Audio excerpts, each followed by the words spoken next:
ससुराल की रीत। एक लड़की विवाह करके ससुराल में आई। घर में एक तो उसका पति था, एक सास थी और एक दादी सास थी।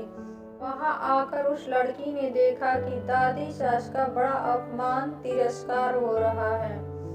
छोटी सास उनको ठोकर मार देती है, गाली दे देती है। यह देखकर उस लड़की को बड़ा बुरा लगा और दया भी आई। उसने विचार किया कि अगर मैं सास से कहूँ कि आप अपनी सास का तिरस्कार मत किया करो, तो वह कहेंगी कि कल की छोकरी आकर मेरे को उपदेश देती है, गुरु बनती है। अतः उसने अपनी सास से कुछ नहीं कहा। उसने एक उपाय सोचा। वह रोज काम धंधा करके दादी सास के पास जाकर बैठ जाती और उनके पैर दबाती। जब वह वहां ज्यादा बैठने लगी तो यह सास को सुहाया नहीं। एक दिन सास ने उससे पूछा कि बहू वहां क्यों जा बैठी? लड़की ने कहा कि बोलो, काम बताओ। सास बोली, काम क्या बताऊं, तू वहां क्यों जा बैठी? लड़की बोली कि मेरे पिताजी ने कहा था कि जवान लड़कों के साथ तो कभी बैठना ही नहीं, जवान लड़कियों के साथ भी कभी मत बैठना। जो घर में बड़े बूढ़े हो उनके साथ बैठना, उनसे शिक्षा लेना। हमारे घर में सबसे बूढ़ी यही है और किसके पास बैठूं? मेरे पिताजी ने कहा था कि वहाँ हमारे घर की रिवाज नहीं चलेगी, वहाँ तो तेरे ससुराल की रिवाज चलेगी। मेरे को यहाँ की रिवाज सीखनी है, इसलिए मैं उनसे पूछती हूँ कि मेरी सास आपकी सेवा कैसे करती हैं? सास ने पूछा कि बुढ़िया ने क्या कहा? वह बोली कि दादी जी कहती हैं कि यह मेरे को ठोकर नहीं मारे, गाली नहीं दे तो मैं सेवा ही मान लूं। सास बोली कि क्या तू भी ऐसा ही करेगी? वह बोली कि मैं ऐसा नहीं कहती हूँ। मेरे पिताजी ने कहा कि बड़ों से ससुराल की रीति सीखना। सास डरने लग गई कि मैं अपनी सास के साथ जो बर्ताव करूंगी वही बर्ताव मेरे साथ होने लग जाएगा। एक जगह कोने में ठीकरी इकट्ठी पड़ी थी। सास ने पूछा, बहू ये ठीकरी क्यों क्यों इकट्ठी की है?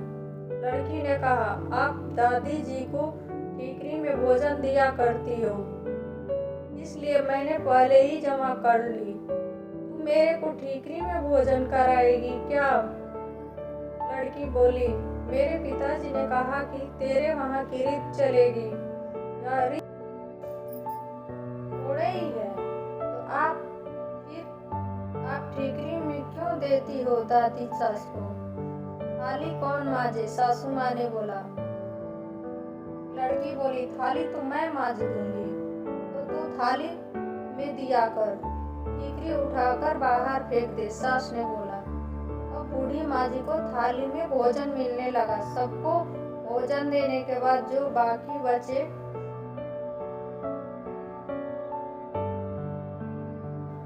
खिचड़ी की खुरचन, कंकड़ वाली दाल माँ जी को दी जाती थी। लड़की उनको हाथ में लेकर देखने लगी।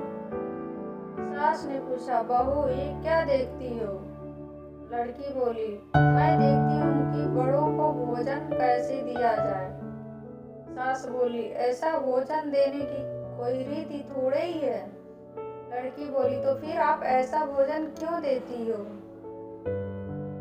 सास बोली, पहले भोजन कौन दे? आप आज्ञा दे तो मैं दे दूं। लड़की बोली, तो तू पहले भोजन दे दिया कर, अच्छी बात है। सास ने बोली।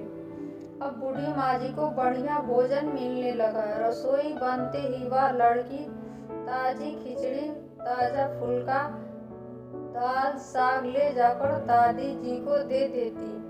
माँ जी तो मन ही मन आशीर्वाद देने लगी। माँ दिन भर एक खटिया में पड़ी, लड़की उस खटिया को देख रही थी। सास बोली, क्या देखती हो? लड़की बोली, देखती हूँ कि बड़ों को खाट कैसे दी जाए। ऐसी खाट देने की रीति थोड़े ही है। सास ने बोली, या तो टूट जाने से ऐसी हो गई तो दूसरी क्यों नहीं बिछाती? तू बिछा बिछा दे, दूसरी सास ने बोली। लड़की बोली, आप आज्ञा दे तो दूसरी खाट बिछा दूं। अब माँ जी के लिए निवार की खाट लाकर बिछा दी गई। एक दिन कपड़े धोते समय वह लड़की माँ जी के कपड़े देखने लगी।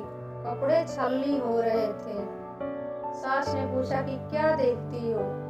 देखती हूँ कि बूढ़ों को कपड़े कैसे दिया जाए।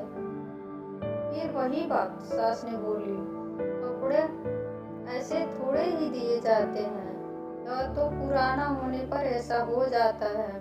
फिर वही कपड़ा रहने दे तो क्या तू बदल दे, सास बोली। अब लड़की ने माँ जी का कपड़ा, चादर, बिछौना आदि सब बदल दिया।